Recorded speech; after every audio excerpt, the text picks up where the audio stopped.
कभी भूल से भी मत जाना प्यार के जंगल में, यहाँ सर्प नहीं हम सफ़र डसा करते हैं।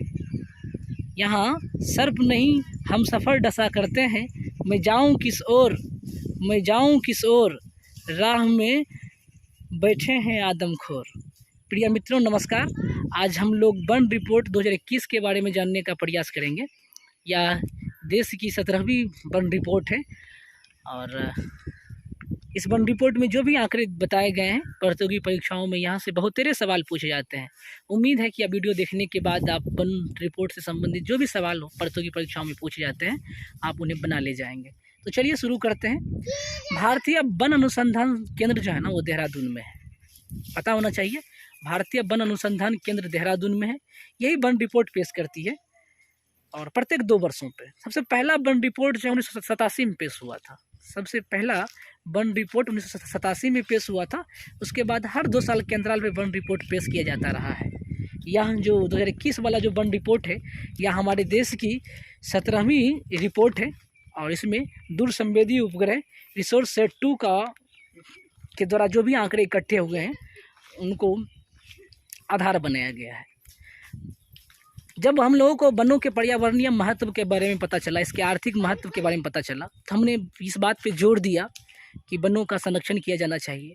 राष्ट्रीय वन नीति 1988 के अनुसार, राष्ट्रीय वन नीति 1988 के अनुसार इस बात की सिफारिश की गई थी कि अगर इलाका मैदानी है तो वहाँ के कुल भूभाग के 33% भाग पे जो है वन होना चाहिए, जबकि अगर इलाका पर्वतीय है तो वहाँ के कुल भौगोलिक क्षेत्रफल के 67% भूभाग पे वन होना चाहिए। भारतीय वन रिपोर्ट 2021 के अनुसार भारत में वनों के विस्तार की बात करें तो यह लगभग 7,13,789 वर्ग किलोमीटर भूभाग पे जो है वन फैला हुआ है, जो देश के कुल भौगोलिक क्षेत्रफल का 21.71% है।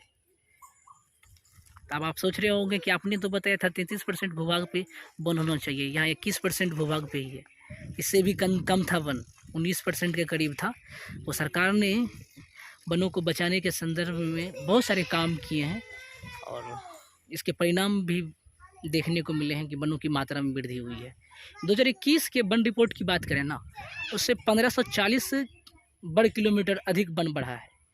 तो आपने ये सीख लिया कि देश की जो कुल भौगोलिक क्षेत्रफल है उसका 21.71% पे जो है वनावरण है। पूछ सकता है, काफ़ी इंपॉर्टेंट फैक्ट है। अगर हम वृक्षावरण की बात करें तो 95,748 किलोमीटर भूभाग पे जो है वृक्ष है और यह देश के कुल भौगोलिक क्षेत्रफल का 2.91% है। याद रखिएगा। सबसे अधिक वनों की वृद्धि की बात की जाए तो सबसे अधिक वनों की वृद्धि में जो है वो आंध्र प्रदेश टॉप पे है। आंध्र प्रदेश में सबसे अधिक वनों की वृद्धि हुई है। इसके अतिरिक्त सबसे अधिक वन घटा कहाँ पे है तो अरुणाचल प्रदेश में। देख लीजिए, वन बढ़ा है आंध्र प्रदेश में 647 वर्ग किलोमीटर जो है वनों में वृद्धि हुई है और अरुणाचल प्रदेश में जो है 257 वर्ग किलोमीटर जो है वन वो घट सा गया है। सबसे अधिक वनों के प्रतिशतता की बात हो तो मिजोरम उसमें टॉप पे है। मिजोरम में 84.53% भूभाग पे जो है वन है। दूसरे पायदान पे अरुणाचल प्रदेश है। अब वन के विस्तार की बात हो ही रही है तो लगे हाथ है आपको ये भी बता दिया जाए कि सबसे वन प्रतिशत में टॉप पे है मिजोरम। वन का विस्तार सबसे अधिक जो है वो मध्य प्रदेश में है। मध्य प्रदेश के कुल भौगोलिक क्षेत्रफल के 77,493 वर्ग किलोमीटर भूभाग पे जो है वो वन है। सबसे कम वन कहाँ है, लोग तो याद रख लेते हैं। सबसे अधिक वनों का विस्तार जो है वो मध्य प्रदेश में है। सबसे कम वन कहाँ है तो वह है हरियाणा में।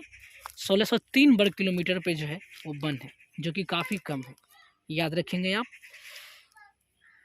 और वनों की कैटेगरी जो होती है बहुत सारी, तो इसमें एक घना वन आता है, उसे हम दूसरे वीडियो में कवर करेंगे वनों के प्रकार के बारे में। तो सबसे अधिक घना वन जो है अरुणाचल प्रदेश में है, आप याद रखेंगे। अब थोड़ी सी बात मैंग्रोव वन की कर ली जाए। देश में जो है कुल मैंग्रोव वन के बारे में जानते हैं। जो समुद्र तटीय क्षेत्र होता है वहाँ पे वन पाया जाता है, mangrove one. Mangrove one India में 4992 किलोमीटर है और यह देश के कुल भौगोलिक क्षेत्रफल का 0.15% है। 2019 वाला जो आंकड़ा था उसमें जो मैंग्रोव वनों का विस्तार बताया गया था, उससे लगभग 17 किलोमीटर की जो है वृद्धि हुई है मैंग्रोव वन में।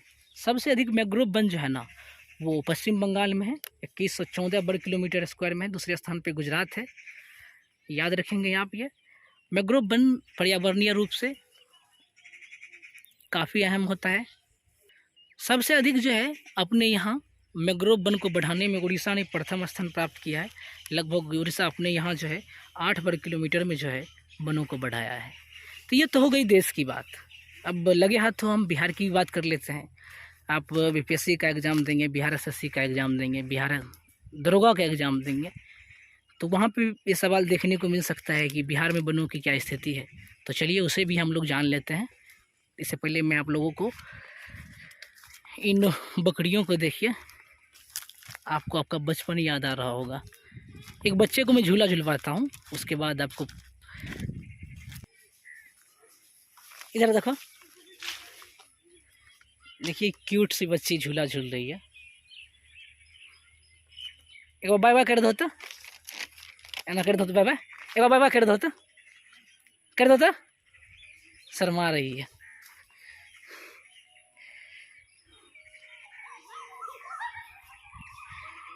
अब हम बिहार के वन रिपोर्ट की बात करते हैं तो आपको पता होगा कि देश का 12वां सबसे बड़ा राज्य है बिहार। बिहार का क्षेत्रफल 94,163 वर्ग किलोमीटर है, जो देश के कुल भौगोलिक क्षेत्रफल का 2.8% है, 2.86% है। आंकड़ा क्या है आप लोग देख लीजिएगा, सारी चीज़ें तो याद रहती ही नहीं है ना। देश का 12वां सबसे बड़ा राज्य है आपका बिहार।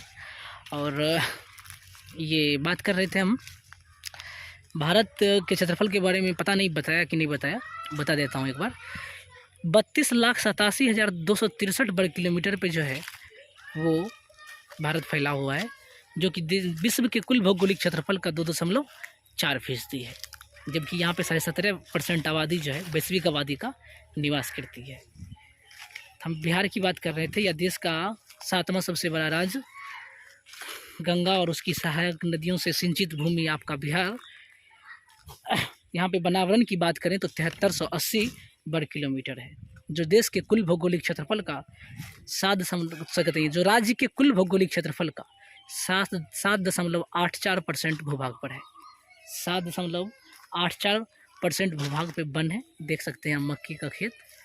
मक्के के उत्पादन में आपने जाना होगा कि प्रति हेक्टेयर मक्का के उत्पादन में बिहार ने अमेरिका को भी पीछे छोड़ दिया है।